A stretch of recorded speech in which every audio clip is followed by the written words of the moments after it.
Good morning students. सो हम लोगों ने ये चैप्टर कंप्लीट किया, equality in Indian democracy. But जो चैप्टर है ना उसमें जो विजुअल्स हैं ना उन पे हमने ज़्यादा बात नहीं की। तो मैं आज हम उस पर थोड़ा सा बात करेंगे सो दैट कि आपको थोड़ा आइडिया मिले। विजुअल से क्या होता है ना, एक तो हमेशा वो हमें याद रहता है हमारे दिमाग में। जो विजुअल्स है ना हमेशा उनका जो एक वो है ना इमेज हमेशा दिमाग में रहता है, बिकॉज विजुअल्स हमारे दिमाग पे छप जाते हैं। एंड उनको हमें याद रखने की ज़रूरत नहीं पड़ती है, बट वो हमें खुद ही याद रहते हैं जब हम उनको बार बार या 2-3 बार देखते हैं विजुअल्स को, इमेजेस को। हमें वो लर्न रहते हैं, हमें वो याद हो जाते हैं। एंड वो हमें हेल्प करते हैं चीज़ों को रिकॉल करने में।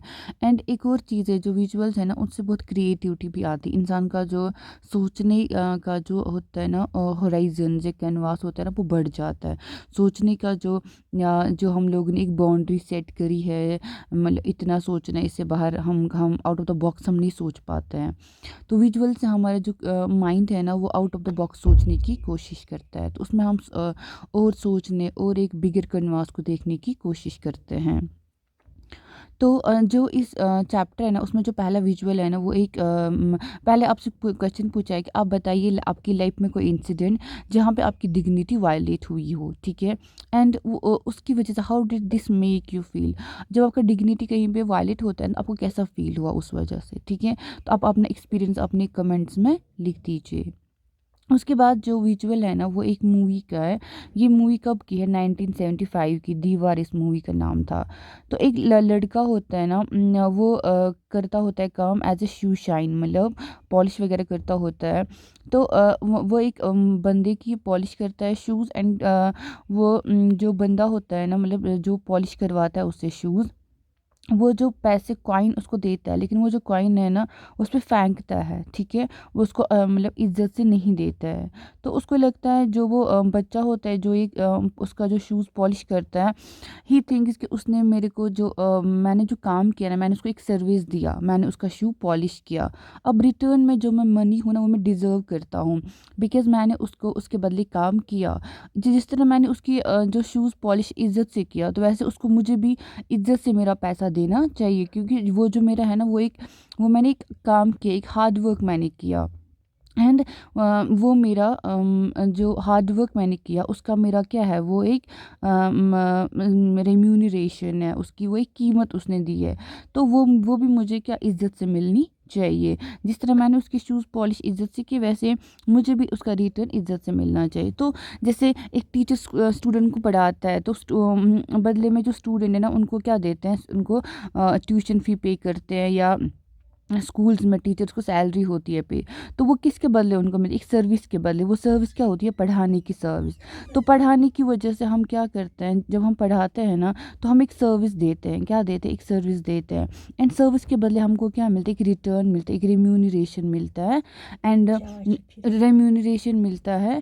एंड दैट रेम्यूनरेशन जो होता है ना वो हमें रिस्पेक्टफुली मिलना चाहिए, बिकॉज हमने एक सर्विस भी एक बहुत अच्छे हार्ड वर्क से दी होती है। एक सर्विस जो हम करते हैं किसी के लिए, उसमें हमने बहुत हार्ड वर्क किया होता है। एंड उसके लिए जो पेमेंट भी मिलना है ना वो भी बड़ी डिग्निटी से मिलना चाहिए। तो ये आपका पहला इमेज था। Then the another image about the goals, SDG। SDG क्या होता है, it's the sustainable development goal. जैसे आप यहाँ भी देख सकते हो, it's the sustainable development goal.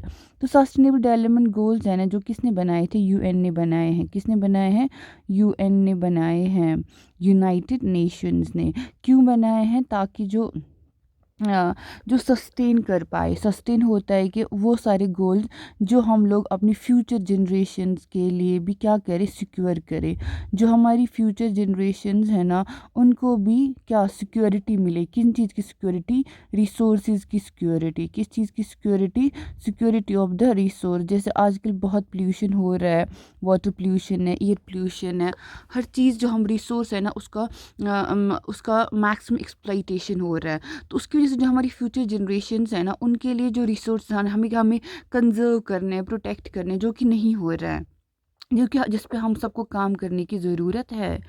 तो जो सस्टेनेबल डेवलपमेंट गोल है ना, सेकेंड है, वो है ज़ीरो हंगर। क्या है? Zero hunger. यानी कि हमें क्या करना है, हमें हमें जो अभी दुनिया में जो भूखमरी है, जहाँ पे जो लोगों को खाना प्रॉपरली नहीं मिलता है, प्रॉपर न्यूट्रिशन नहीं मिलता है, उस पे हमें काम करना है।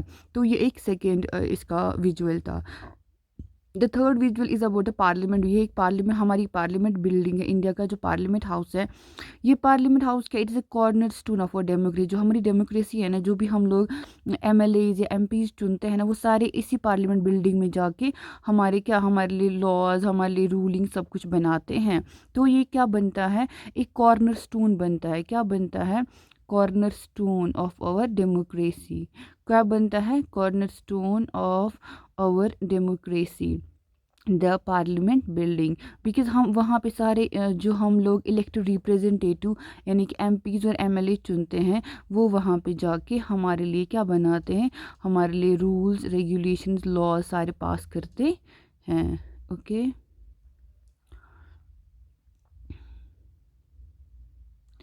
फिर आपका एक और visual that's about the midday meal scheme. यहाँ पे जो उत्तराखंड में एक स्कूल है, वहाँ पे क्या किया जा रहा है, एक मिड डे मील दिया जा रहा है गवर्नमेंट स्कूल में।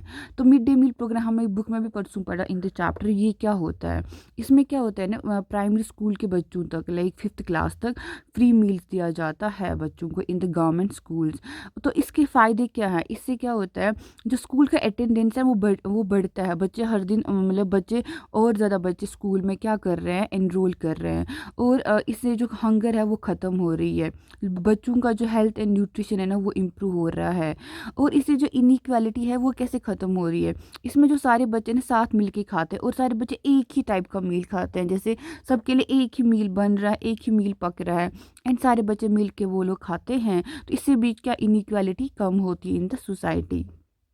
फिर अब आपके लिए क्वेश्चन है कि आप बताइए कोई एक प्रोग्राम आपके एरिया का, कि वो स्कीम क्या करती है एंड इसकी कौन से बेनिफिशरीज है। तो मैंने बोला कि हमने हमारे यहाँ पे एक स्कीम है, उसका नाम है पीएम स्वनिधि स्कीम, या इसको बोलते हैं PM street vendors Atmanirbhar Nidhi, इस स्कीम का नाम है।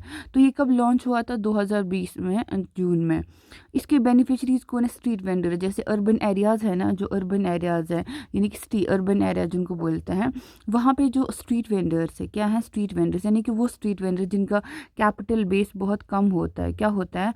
स्मॉल कैपिटल बेस होता है, जिनका कैपिटल बेस जिनका स्मॉल होता है, उनको गवर्नमेंट क्या देती है? लोन देती है, ताकि वो अपने बिजनेस को आगे ले पाए। बिकॉज कोविड में जो सारा जो हमारा सारा जो ऑफलाइन बैठ गया था सिस्टम, जो भी हमारा था, जो भी हमारा नॉर्मल इकोनॉमिक मार्केट होता था, वो सब नहीं काम कर रहे थे। सारा जो भी हो रहा था ऑनलाइन, जो भी काम हो रहा था, इकॉनमी चल रही थी ऑनलाइन बेसिस चल रही थी।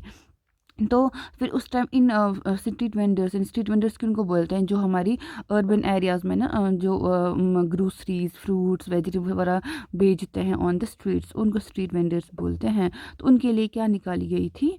उनके लिए स्कीम निकाली गई थी।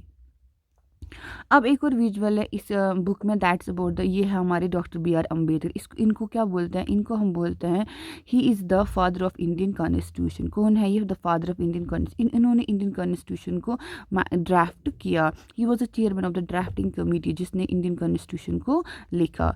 तो ये क्या बोलते हैं अबाउट इनइक्वालिटी। जब जब एक समाज में इनइक्वालिटी आती है तो क्या होता है, जब एक इंसान को उसकी डिग्निटी छीनी जाती है, तो what happens with the person. तो ये बताते हैं कि इट इज़ डिसग्रेसफुल, ये बहुत ही डिसग्रेसफुल है कि हम किसी को किसी का जो सेल्फ रिस्पेक्ट है ना, उस पर क्या अटैक करते हैं, उसे वो डिग्निटी नहीं देते हैं। बिकॉज जो सेल्फ रिस्पेक्ट है, it is the most vital factor in life. Without it man is a cipher. Cipher means zero, he is nothing. Cipher is a Arabic word, इसका रूट वर्ड है Arabic word, जिसका मतलब होता है nothing. To live worthily, self respect one has to overcome difficulties. तो इसलिए self respect के साथ जीने के लिए हमें डिफ़िकल्टीज़ को बहुत फेस करना पड़ता है, हार्ड, और it's out of hard and ceaseless struggle. बहुत स्ट्रगल करना पड़ता है जब इंसान को स्ट्रेंथ चाहिए, कॉन्फिडेंस एंड रिकॉग्निशन पाने के लिए, कि बहुत काम करना पड़ता है, बहुत मेहनत करनी पड़ती है। फिर ये बताते हैं कि जो इंसान है ना फाइनली तो एक दिन मर ही जाएगा, सबको एक दिन जाना ही है इस दुनिया से, सबको मरना है एक ना दिन।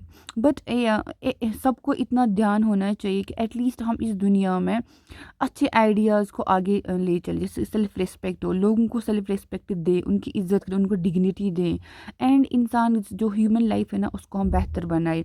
हम सबको सोसाइटी के लिए कुछ ना कुछ कंट्रीब्यूट करना चाहिए। इस सोसाइटी के हम इस सोसाइटी के लिए हम सबको कुछ ना कुछ अच्छा करना है, ताकि वो हमारा एक कंट्रीब्यूशन रहे इन द सोसाइटी। और इससे ज़्यादा डिसग्रेसफुल कुछ नहीं हो सकता एक ब्रेव मैन के लिए than to live the life जो डिवर्ड ऑफ सेल्फ रिस्पेक्ट हो। एक जो ब्रेव इंसान होता है, एक जो बहादुर इंसान होता है, उसके लिए कभी ये पॉसिबल नहीं है कि वो ऐसी ज़िंदगी जिए जहाँ पे कोई सेल्फ रिस्पेक्ट उसको ना मिले। अब है एक और विजुअल, वो है excerpts from the article 15 of the Indian constitution. तो इसमें क्या लिखा गया है कि इंडियन कॉन्स्टिट्यूशन का जो आर्टिकल 15 है ना, तो वो क्या है, वो कहता है कि आप डिस्क्रिमिनेट नहीं कर सकते रिलीजियस के बेस पे, रेस के बेस पे, कास्ट, जेन, सेक्स, प्लेस ऑफ बर्थ, इन बेस पे आप किसी के साथ भेदभाव नहीं कर सकते। और स्टेट भी नहीं कर सकती, यानी कि गवर्नमेंट्स भी नहीं कर सकती इन बेसिस पे कोई भेदभाव नहीं कर सकती। और बोलती है कोई सिटीजन भी, मतलब पहले तो एक स्टेट भी नहीं कर सकती है भेदभाव लोगों के साथ, ना रिलीजन पे, रेस पे, ना कास्ट पे, ना प्लेस ऑफ बर्थ पे। फिर ये बोलता है कि कोई सिटीजन भी नहीं कर सकता, लेकिन हम आपस में भी लोगों के साथ भेदभाव नहीं कर सकते इन सारी चीज़ों पर।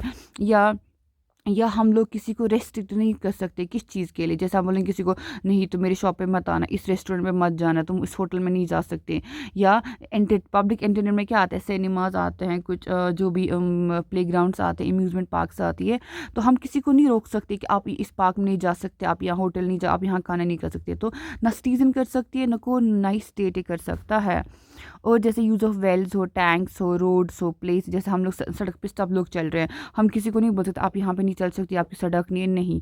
ये कोई भी ऐसी जगह जो पूरी स्टेट फंडेड हो या आधी स्टेट फंडेड हो, या जो सिर्फ जनरल पब्लिक के लिए डेडिकेट की गई हो, उन जगहों से उस जगह के लिए आप किसी को रोक नहीं सकते। वो पब्लिक प्लेस, वहाँ कोई भी जा सकता है।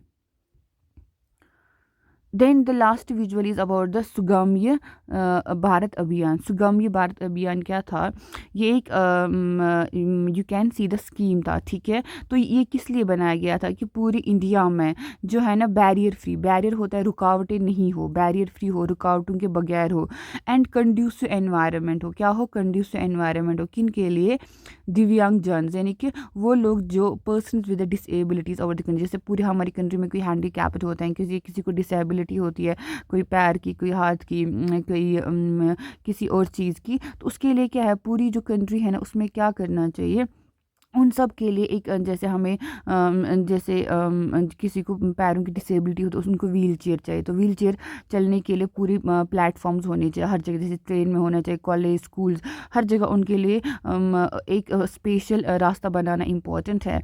तो हमें इन पूरी कंट्री के लिए इनके लिए क्या करना चाहिए, स्पेशल फैसिलिटीज़ अवेलेबल रखना चाहिए, so that they can do go from one place to another and go to the schools, colleges with ease, ठीक है। ताकि इसमें जो लिखा था, इंडिया सीज डिस्नी एबिलिटी देखता है इन यू, ठीक है, India sees ability in you, तो ताकि ये जो लोग हैं ना हर जगह इनके लिए एक्सेस हो जाए, कॉलेज, स्कूल्स, ट्रेन, बसेस, आराम से ये लोग बोर्ड कर पाएँ, ओके। तो इनके लिए पूरी कंट्री में फैसिलिटीज़ हमें उपलब्ध करवानी है।